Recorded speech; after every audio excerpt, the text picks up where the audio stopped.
that question straight to Mr. Chandrasekhar Azad, who is here. Chandrasekhar sir, बहुत बहुत दुखद घटना है। हम इस पे कोई शब्द बोल नहीं सकते। मैं खुद भी एक लड़की हूँ, पर आपसे छोटा सा एक सवाल है सर। इतने दिन वो आईसीयू में, इतने दिन अपने लाइफ के लिए बैटल कर रही थी, तभी कोई नहीं पॉलिटिशियन आया।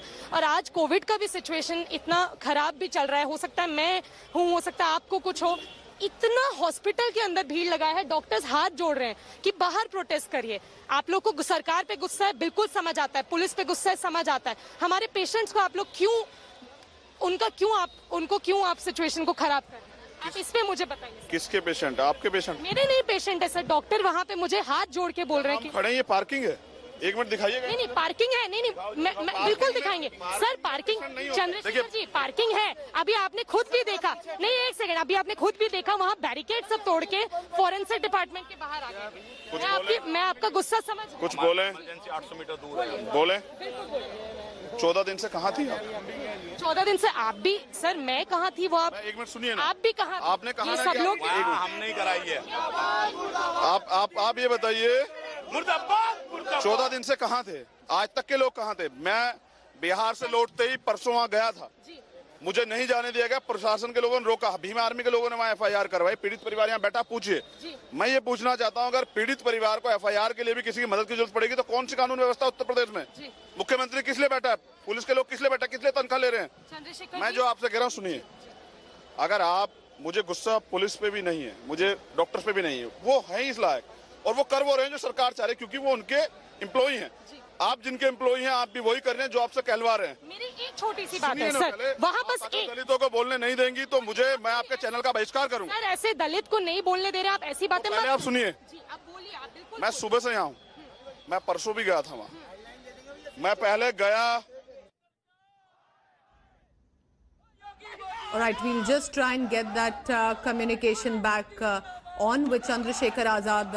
Ravan, now what they are saying is that this reflects, there is this clearly a caste angle, and we go back to that.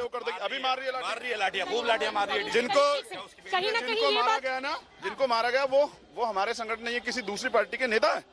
यही आम आदमी पार्टी के नेता, मैं नाम नहीं ले रहा हूँ, उनको पीटा गया। हालात ये हैं कि अगर हम न्याय की आवाज के लिए यहाँ खड़े, हमें अपनी जान की परवाह नहीं है क्या?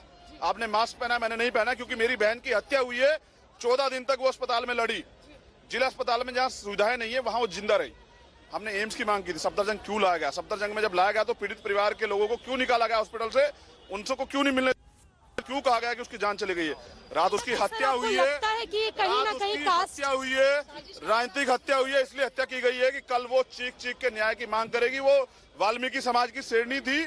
अगर वो भारत की बेटी होती तो आज तमाम सारे लोग जो हैं उसके लिए न्याय की अपील कर रहे होते, कैंडल मार्च हो रहे होते, महिला आयोग आता, जो 5 साल हमें हिंदू एकता की बात करते, वो संगठन आते, प्रधानमंत्री ट्वीट करते। लग रहा है कि कहीं ना कहीं क्योंकि वो दलित कम्युनिटी से थी, आज कोई बोल नहीं रहा है। लग नहीं रहा, ऐसा है। इसीलिए मैं यहाँ हूँ।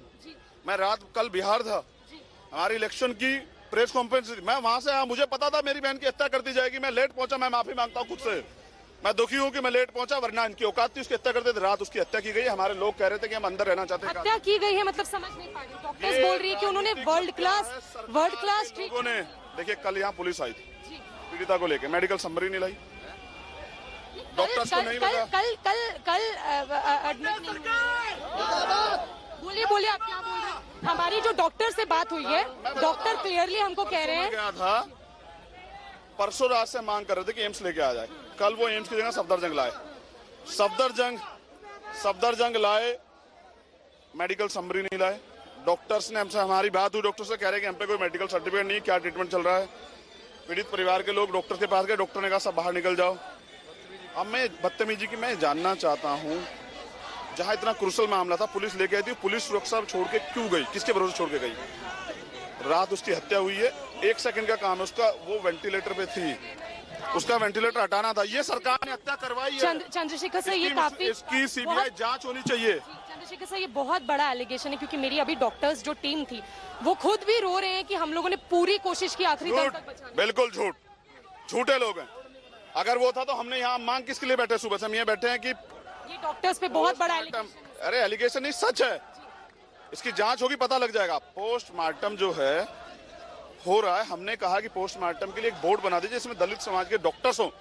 हमें ये संतुष्टि हो और ऊंचा जाति देखकर नहीं ट्रीटमेंट। जब एक पीड़िता दलित हो सकती है, जब दलित डॉक्टर डॉक्टर साहब ऐसा छूट देख हो के सकता है। ट्रीटमेंट नहीं करते। जब कोरोना वॉरियर्स के साथ 7 लोग मरे थे यहाँ, 1 करोड़ रुपए की मुआवजे की सरकार नौकरी की बात की, एक वाल्मीकि कर्मचारी को नहीं मिला। आप मुझे मत सिखाइए, मैं जानता हूँ कि जातिवाद कितनी चरम सीमा। जातिवाद ना होता तो मुख्यमंत्री जाते उनके घर, अपना पैनल भेजते, प्रतिनिधिमंडल भेजते, उनकी मदद करते। मैं सब जानता हूँ बहन, मैं आपसे हाथ जोड़ो कहता हूँ, आप अपनी जिम्मेदारी अदा करें। 14 दिन से आपने आवाज उठाई होती कि सरकार की औकात नहीं थी कि उसका ट्रीटमेंट जो है हर सेंटर में ना होता। Yes. आप लोग चुप रहे। आपको लग रहा है कि कहीं ना कहीं छज्जा टूटा। नहीं, मुझे All एक right, बार so बताइए, Sri Pandey, continue to talk to all the people there, including Chandrasekhar Azad Ravan. There is anger, and of course there is